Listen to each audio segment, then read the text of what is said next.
Special report. Trump की appeal के बाद इजराइल ने लिबनान में हमले बंद नहीं किए हैं। नेतन्याहू ने धमकी दी है कि जब तक हिजबुल्लाह लड़ाके हमले बंद नहीं करते हैं तब तक बेरूत पर बमबारी होती रहेगी। इधर इजराइल के हमलों से भड़के ईरान ने ओमान तट पर अमेरिका से जुड़े कार्गो शिप को क्रूज मिसाइलों से उड़ा दिया है।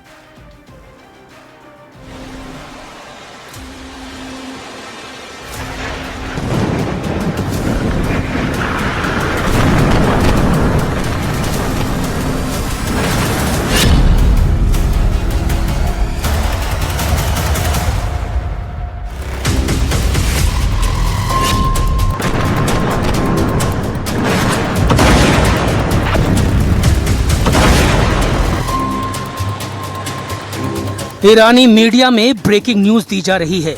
न्यूज एक कार्गो शिप पर 2 मिसाइल धमाकों की है। धमाके रेवोल्यूशनरी गार्ड ने किए हैं। तस्वीरों में जहाज की हालत खस्ता लग रही है। ईरान ने ये चोट सुपर पावर को दी है। इस हमले को ईरान ने मिसाइल साइट पर बमबारी का बदला बताया है। अमेरिका जब ईरान पर बमबारी करता है तो ईरान बदले में कुवैत को मिसाइलों से फोड़ डालता है। ट्रंप जब ईरान नेवी को दहलाते हैं तो रेवोल्यूशनरी लड़ाके हॉर्मुज में तेल जहाजों को आग लगाते हैं। लेकिन अब ईरान अमेरिका इजराइल के बारूदी टकराव का एपिसेंटर है लेबनान। यहाँ फट रहे बम और मिसाइल अमेरिका इजराइल के रिश्तों को बिगाड़ सकते हैं, क्योंकि जिस तरह इजराइल यहाँ हिजबुल्लाह को मार रहा है उसे देख ट्रंप का कलेजा कांप गया है। ट्रंप ने नेतन्याहू से फौरन लेबनान में हमले बंद करने की अपील की है, लेकिन नेतन्याहू ने कहा है कि वो तब तक हिजबुल्लाह को बारूदी डोज देते रहेंगे जब तक लड़ाका ग्रुप का सफाया नहीं हो जाता। इजराइल के धमाकों को देख डर गए ट्रंप। बेरूत पर बमबारी, प्लेन से ट्रंप के उड़े होश।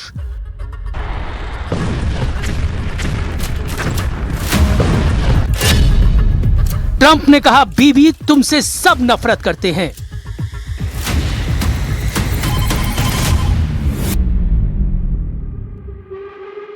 ट्रंप की धमकी बारूद से ज्यादा विस्फोटक साबित हो गई है। नेतन्याहू आउट ऑफ कंट्रोल हो गए हैं। इजराइल के प्रधानमंत्री ने सुपर पावर की चेतावनी को अनदेखा कर दिया है। नेतन्याहू ने ऐलान किया है कि बेरूत को बर्बाद होने से कोई नहीं बचा पाएगा। नेतन्याहू ने यह बात ट्रंप को भी बता दी है कि इजराइल का स्टैंड बदला नहीं है, उसका प्लान एक्टिव है। तो क्या होगा ट्रंप के शांति प्रस्ताव का?